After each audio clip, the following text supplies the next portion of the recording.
Yo, what's up, family? Before we start the video, please do like, subscribe, and share it in everyone as you can. Just got to do a little bit more. With that, wait, why is this blue? Hold on, I like a Magic fan. Let me hold on.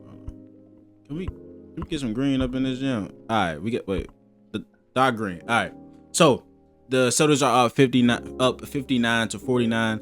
On the Orlando Magic after a really good end to the second quarter. So JT, JB, Drew were all like questionable / doubtful for this game. Jaylen Brown and Jason Tatum are playing. Drew Holiday is not. First thing that pops off the page is the aggressiveness of Jason Tatum. When people switched onto him, he put his shoulder into everybody that checked him. So if it was Carter Jr., of course, a guy like Corey Joseph, but he was switched on to Carter Jr. a couple times, and Carter did a solid job of like staying with Tatum's like first two moves. But Tatum, like, he didn't bring the ball out on, no, he like kept putting his shoulder into his chest and just kept going. So that was great to see from Tatum. It does not look like the wrist is actually I'm not even gonna say I don't even want to jinx myself. Then I had P5 plus Franz all 9 to start.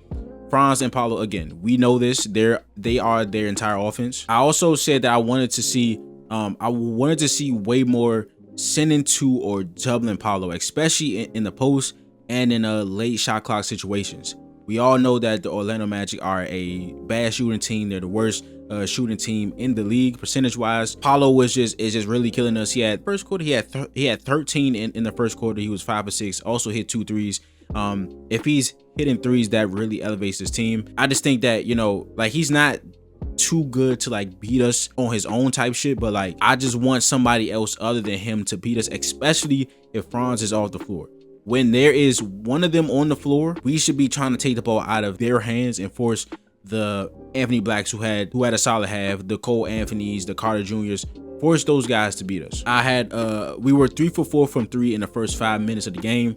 The Orlando Magic have done a phenomenal job at limiting our threes, our attempts, and our hits. And we got 4 in the first 5 minutes, so that was a good sign for our 3-point rate. JT really used his strength early, as I said. Paulo 13 points. And so the end of that second quarter, the Magic went on a 10-0 run. It was 22 to 15. They got up 25 to 22, and their defensive playmaking flipped the first quarter. John Isaac got a steal on Tatum. Harris got a block on Payne Pritchard. The first quarter for the bench was like pretty horrible. And Anthony Black got 2 steals. He had one on the inbound of Sam Hauser, and then he had I think he pickpocketed Payne Pritchard. The bench in the first quarter, like, I said something about Sam Hauser last video.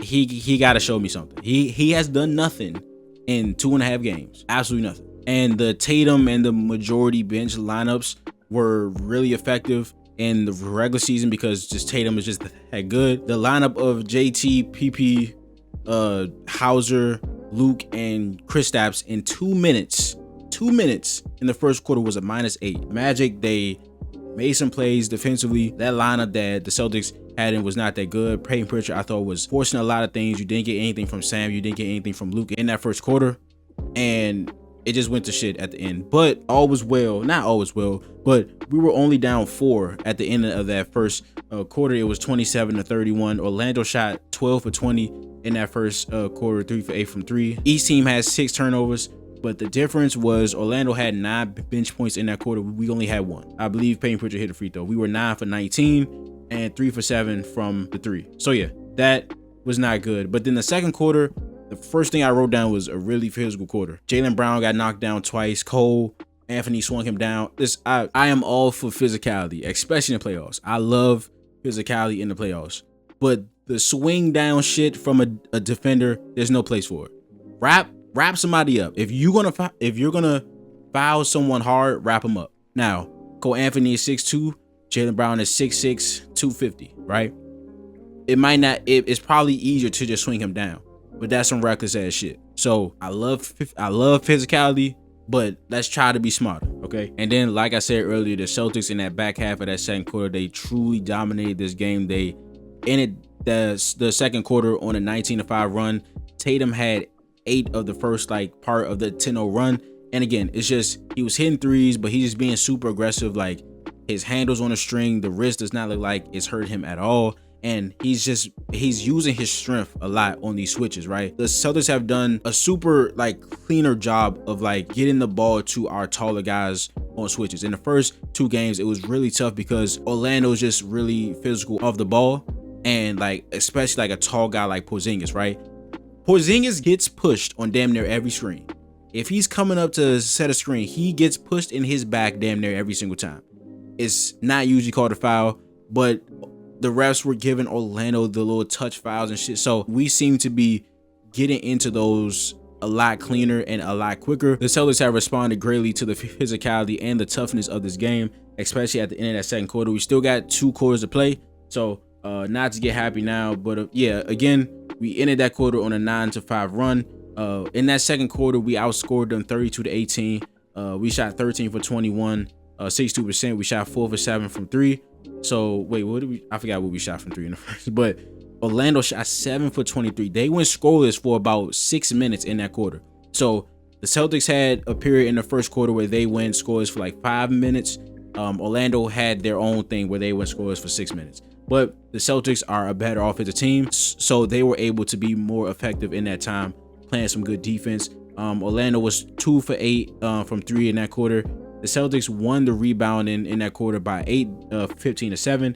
JB had 9, JT had 8, Derek White had 7. So a really balanced quarter by them 3. And Luke Cornett, thank you.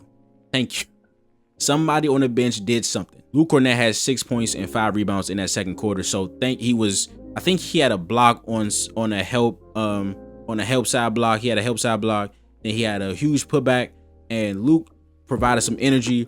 He did what he was doing in the regular season, so we need that from Luke. And Paulo played 10 minutes in that second quarter, had 2 points. So we did a phenomenal job of kind of balling him up, and in turn, that bottled the entire team up for like literally they didn't score for 6 minutes. So we just got to continue to play the way that we play at the end of that second quarter, and we should be getting out of here up 3-0, but not over yet. I'll see y'all in the second half. All right, Celtics lose 95-93 to Orlando in game 3 of the first round. I didn't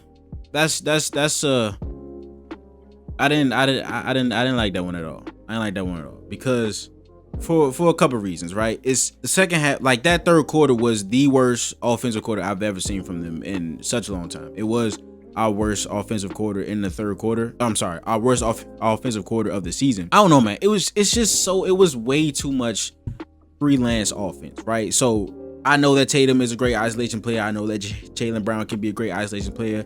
I understand that I'm not about to say his name. I understand all that, right?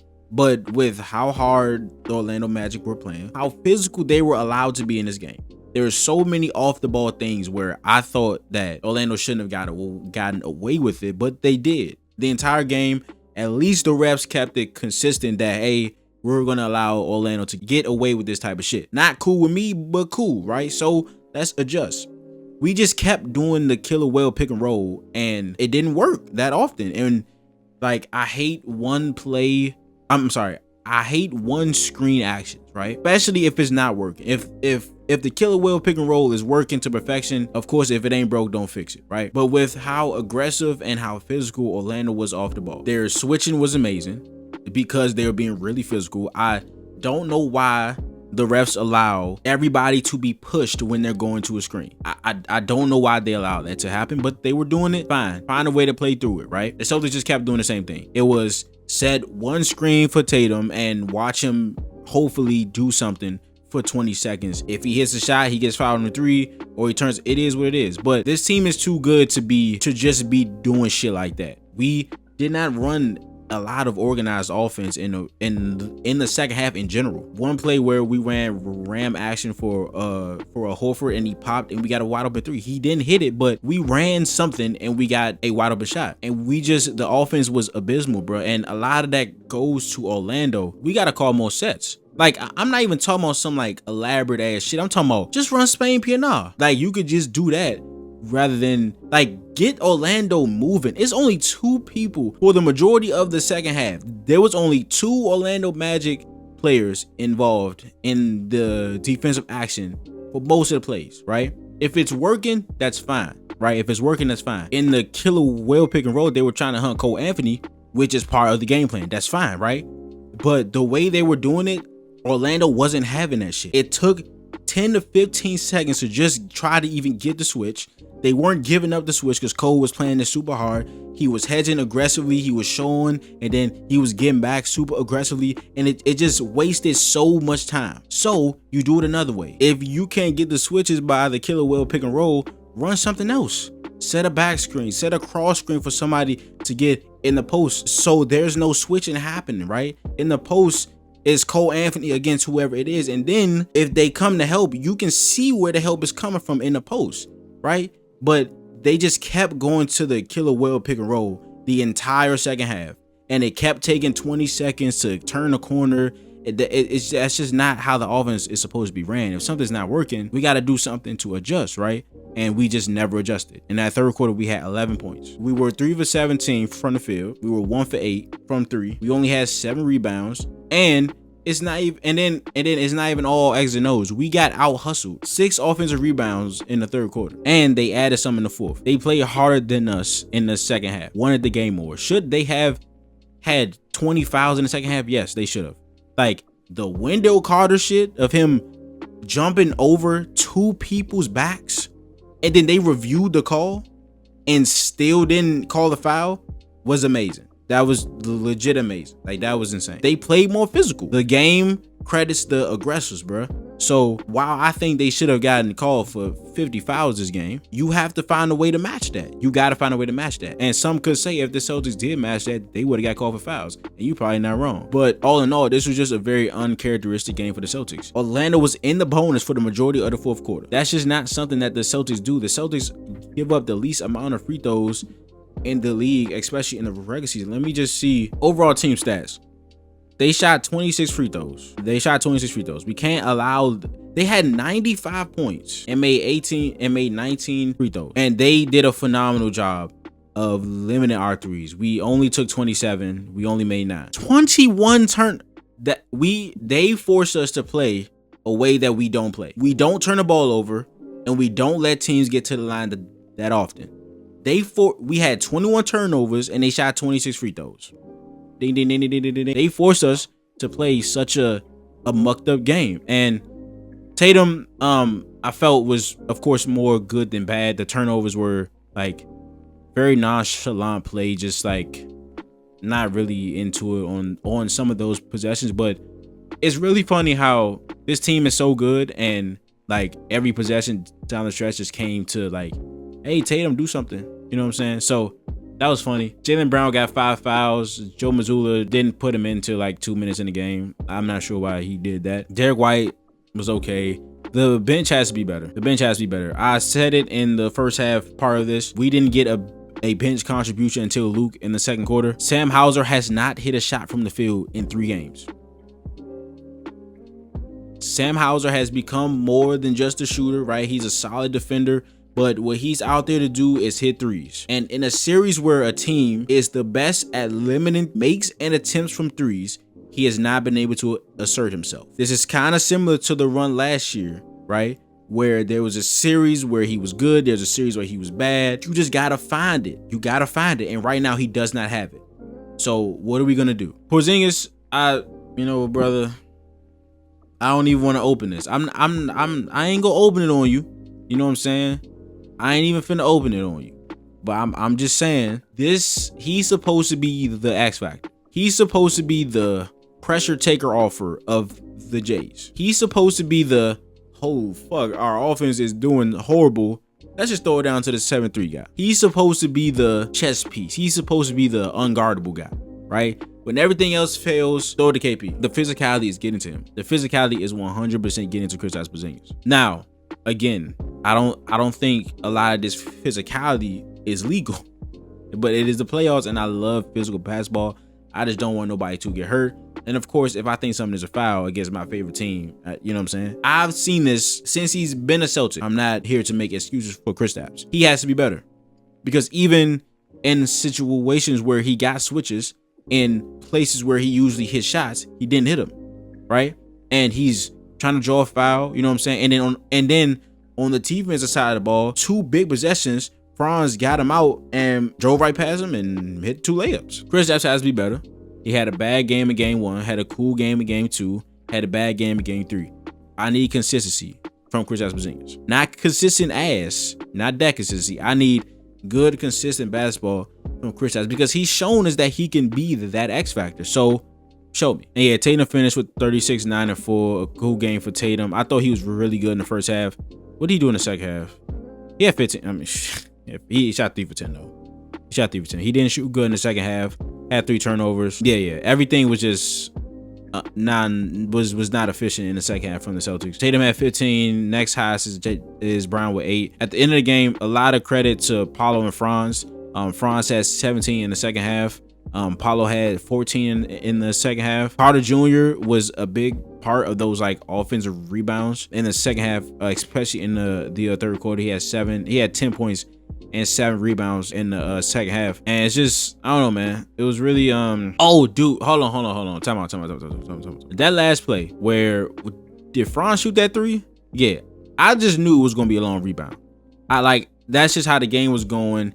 That's just how all the rebounds were going. They were just going away from us. The Celtics were not hustling, 1, but 2, like the rebounds were just going all over the place, right? There's no way in hell that there was only 0.3 seconds left. There's no way in hell. Now, if somebody shows me on a slow down, you know what I'm saying, that's fine. But as of right now, there's no way in hell that no time was added on that clock. Don't know what that was about. There was also an egregious call on Paolo where they tried to say it was 8 seconds back court and he clearly crossed half court before Tatum knocked the ball out. So, I don't know. Officiating was weird, but I've never been the guy to point on the refs. But Celtics have to play more physical. They have to be way more together. They have to be way more organized. They can't let Orlando be that physical with them and still do the same thing. If they're going to be super physical off the ball, especially in possessions where they're switching, like on the killer whale pick and rolls, run something different where Tatum and Brown don't have to dribble 20 times to get a switch. Call chin action for Tatum to get into the post. Put Brown to get into the post. Set a flare screen for Derek White. Like, it don't even have to be actual sets. Can we just do something different if it's not working? That's all I'm saying. But it's not the end of the world. Like, this was a frustrating loss because they could have won the game, right? Despite how bad they played, they lost by 2 points. And this is a reason why I wanted to play Orlando, because the margin for error is super large from game to game. We can have the worst offensive quarter we've had all season and still lose by 2 points. We can score 11 points in a quarter and be down 3 to end that quarter. The margin for error is super large, but we can't do this again. I had the season 5, so we are still on par for that. They could easily just rattle off 2 straight, but we got to come out. Like, we cannot let them punk us in the second half. We just can't let that happen. They came out, got hella offensive rebounds. Carter Jr., 8 points and 4 rebounds in the third quarter. Like, he's getting hella offensive rebounds. He's dunking the ball with 2 hands almost every time he's touching it. Like, we gotta impose our will a little bit more in this in the 4th game. But that is the video. If you enjoyed it, please leave a like, subscribe, and share it in everyone that you can. Just go out there a little bit more. I will see you guys in the next video. And this is Nick. Peace.